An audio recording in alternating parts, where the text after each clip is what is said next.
श्री स्वामी समर्थ. मी प्रांजली. आजपासून पितृपक्षाला सुरुवात झालेली आहे.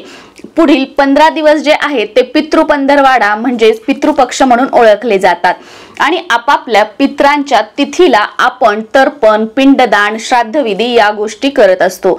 तर बघा, बऱ्याच वेळेला आपल्या घरातील वारलेली जी मंडळी आहेत ती आपल्या स्वप्नात येतात, पण प्रत्येकाच्या स्वप्नात एकाच पद्धतीने जसं की हसतानाच येतात किंवा बसताना येतात, काही सांगताना येतात असं नाही. कधी ते आपल्याला रडताना दिसतात किंवा कधी फक्त समोर बसताना दिसतात, कधी चालताना दिसतात, कधी रागीट स्वभाव याच्यामध्ये दिसतात, राग करताना दिसतात. तर या सगळ्या गोष्टींचे काय संकेत आहेत, याचा अर्थ काय आहे, याबद्दलची माहिती आपण या व्हिडिओमध्ये घेणार आहोत.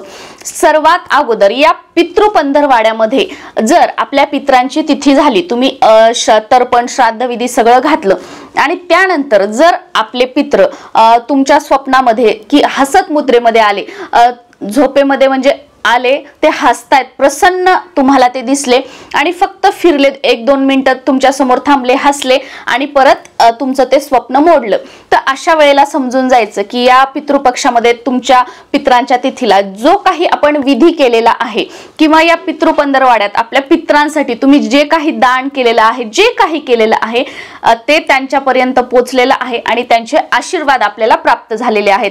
हे स्वप्न पडणं ना खूप भाग्याचं हे आहे आणि खरंच अगदी आपण मनापासून जर या गोष्टी या पितृपंधरवाड्यात आपल्या पित्रांसाठी दानधर्म असेल, त्यानंतर तिथीच्या दिवशी ज्या काही प्रोसिजर असतात त्या केल्या, तर नक्कीच जी आडलेली कामं आहेत ती आपली पूर्ण होतात. घरामध्ये भांडणं होत असतील, मुलं ऐकत नसतील, म्हणजे जे आपण म्हणतो ना की काहीही त्या गोष्टीचा संबंध नाही आणि त्या गोष्टीमुळे घरामध्ये वादविवाद, चिडचिड अशा गोष्टी होत आहेत, सगळं व्यवस्थित होतं अचानक, तर त्या गोष्टी कुठेतरी कमी होताना तुम्हाला दिसतील हे आपण केलं तर. त्यानंतर दुसरं काय असतं की बऱ्याच वेळेला आपल्या घरातली वारलेली व्यक्ती फक्त तुम्ही म्हणजे तुमच्या समोर ती येऊन बसलेली आहे, काहीच बोलत नाही. बऱ्याच जणांना असं पडतं बघा की फक्त शांत, म्हणजे हसतही नाहीये, रागीट स्वभाव पण नाहीये, फक्त रोज काय होतं किंवा बऱ्याच वेळेला ती येते स्वप्नामध्ये आणि फक्त बसते आणि परत आपलं स्वप्न मोडतं. असं झालं तर समजायचं की जे आपण काम करत आहोत ते आपण अजून लक्ष देऊन करायला पाहिजे.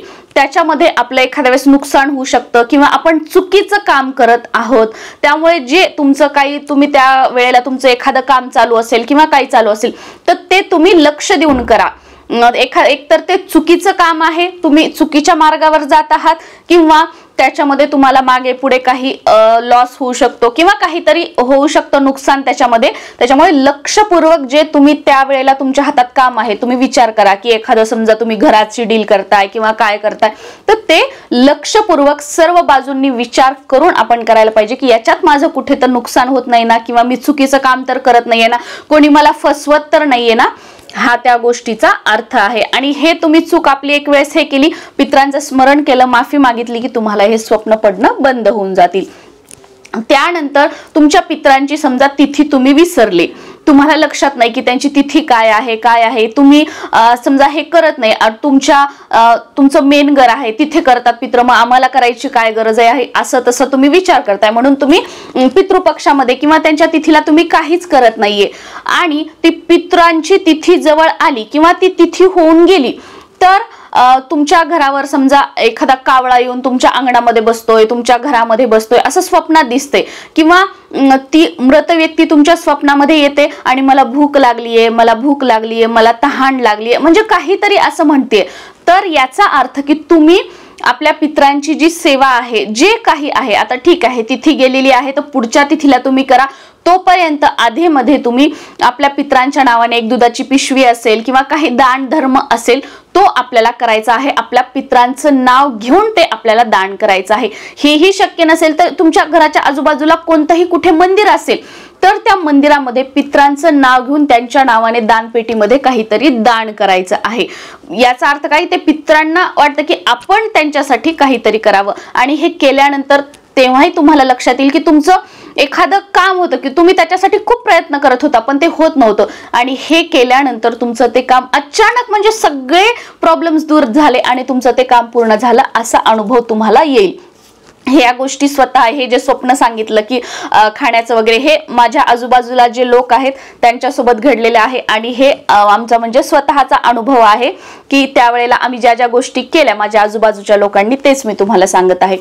त्यानंतर आता की तुमच्या स्वप्नामध्ये मृत व्यक्ती ओरडताना किंवा रागीट असं दिसते, तुम्हाला राग अशी भीती वाटते, तुम्हाला ती वारलेली व्यक्ती स्वप्नात आली की तुम्ही घाबरून उठताय, ती घाबरवते, तर अशा वेळेला समजून जायचं आपण की काहीतरी आपलं नुकसान होऊ शकतं किंवा घरामध्ये भांडण तंटे किंवा मुलगा काही म्हणजे भांडण तंटे करू शकतो, ऐकणार नाही किंवा उलट बोलेल, काहीतरी म्हणजे थोडं बहुत नुकसान जे आपल्या आजूबाजूला आहे, तुम्हाला वाटतं की नाही याच्यामध्ये माझं नुकसान होऊ शकतं, तिथे तुम्ही दक्षता घ्या, आपल्या पित्रांचं स्मरण करा, आपल्या पित्रांना प्रार्थना करा की तुम्हाला वाटतं या कामात असं असं, तर हे माझं व्यवस्थित काम होऊ द्या आणि त्यांच्या नावाने काहीतरी दान धर्म करा, तर ते काम पूर्ण तुमचं जे आहे ते व्यवस्थित होईल, जे नुकसान होणार आहे ते होणार नाही. आणि असं आल्यावर आता माझं असंच होणार असं विचार करायचं नाही, सगळं पित्रांवर सोपून द्यायचं, आपल्या चांगल्या मनाने त्यांच्यासाठी दान धर्म काहीतरी गोष्टी करायच्या, आपल्या कुलदेवीचं करायचं, कुलदैवताचं करायचं आणि प्रामाणिकपणे आपलं काम करायचं. मग असं काही नुकसान वगैरे या गोष्टी अशा वेळेला होणार नाहीत. म्हणजे जिथे आपल्याला तलवारीने हे व्हायचं तिथे छोटीशी सुई टोचेल, हे आपण ते टोचणार तर आहेच, त्यामुळे या सगळ्या गोष्टी करायच्या. आणि बऱ्याच वेळेला ती मृत पावलेली व्यक्ती तुम्हाला असं तुमच्या घरामध्ये भास होतोय, म्हणजे जागेपणी सुद्धा आणि झोपेत सुद्धा की ती व्यक्ती माझ्या आजूबाजूलाच आहे असं कधीतरी वाटलं. समजा ती वारली तर त्या 15 दिवसात किंवा 1-2 महिन्यात ते आपल्या डोक्यात असतं, तेव्हा वाटलं तर काही नाही, पण अचानक तुम्हाला नंतर पण असं वाटत चाललंय की अरे मी इथे त्या व्यक्तीला बघितलं किंवा मी त्या कोपऱ्यात व्यक्तीला बघितलं, मी अंगणामध्ये त्या व्यक्तीला बघितलं, तुम्हाला हे भास सतत होत आहेत, परत होत आहेत. तर मग अशा वेळेला तुम्ही त्या व्यक्तींचा वारल्यानंतर काही विधी वगैरे असतील, त्या गोष्टी केल्या नसतील तर त्या तुम्ही करून घ्या, किंवा तुम्ही ज्या विधी केल्या आहेत त्या अपूर्ण केल्या आहेत किंवा काही राहून गेलेला आहे तर तुम्ही एखाद्या गुरुजींशी वगैरे तुमच्या आजूबाजूला जे कोण असतील त्यांच्याशी विचारून घ्या आणि जे काही वारल्यानंतर विधी असतात ते आपण करून घ्या. आपल्या पित्रांचं स्मरण करून त्यांच्या नावाने काही वस्तू असतात त्या पण दान करत चला, म्हणजे त्यांच्या आवडीच्या काही असतील किंवा दूध असेल, कोणाला दक्षिणा असेल, मंदिरामध्ये काहीतरी, म्हणजे आपण त्यांचं स्मरण करून दान धर्म करायचा आहे आपल्या पित्रांसाठी आणि त्यांना प्रार्थना करायची आहे की त्यांच्या आत्म्याला जर शांती मिळाली नसेल तर ती मिळू दे, त्यांना सद्गती प्राप्त होऊ दे. आणि हे जे असं भास होत आहेत, हे स्वप्न दिसत आहेत, यामुळे भीती वाटत आहे, तर अशी स्वप्न कुठेतरी बंद व्हावेत अशी त्यांना विनंती करायची, प्रार्थना करायची. आणि आपला जो दान धर्म आहे किंवा त्यांची तिथी वगैरे जे असेल त्यावेळेला आपल्यानुसार जे काही शक्य होतं त्या गोष्टी ज्या आहेत त्या आपल्याला करायचे आहेत. हे जर आपण फॉलो केलं तर आपल्या पित्रांना सद्गती प्राप्त होऊन आपल्या पित्रांचा आशीर्वाद आपल्याला मिळू शकतो. आणि कधीही आपल्या पित्रांच्या स्वप्नांना घाबरायचं नाही.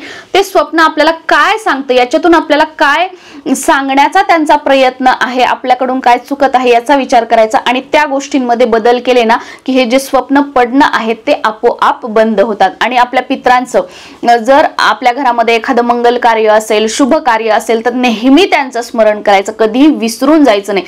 आमच्या गावाकडे होतं मग मी कशाला करू, काय कशाला करू असं नाही. ठीक आहे, इथे तुम्ही विधी नाही करू शकत ना, तर त्या तिथीला आपण जाऊन काहीतरी दान धर्म तरी करायचं आहे, जे की मी पण करते. कारण आपल्या पित्रांची जर आपण सेवा केली ना तर आपल्या मुलाबाळांना आपल्यालाच त्याचं चांगलं आहे. आता आपल्या घरात इतर मंडळी आहेत त्यांनी केली तर ठीक आहे, त्याचा आपल्या घरातली ती मंडळी आहेत आपल्याला लाभ होणार आहे, पण आपण स्वतः करण्याला आणि दुसऱ्यांचा करून घेण्याला फरक भरपूर आहे ना. त्यामुळे आपण आपल्या हाताने आपण स्वतः करण्याचा आपल्या पित्रांसाठी काहीतरी प्रयत्न करा. श्री स्वामी समर्थ.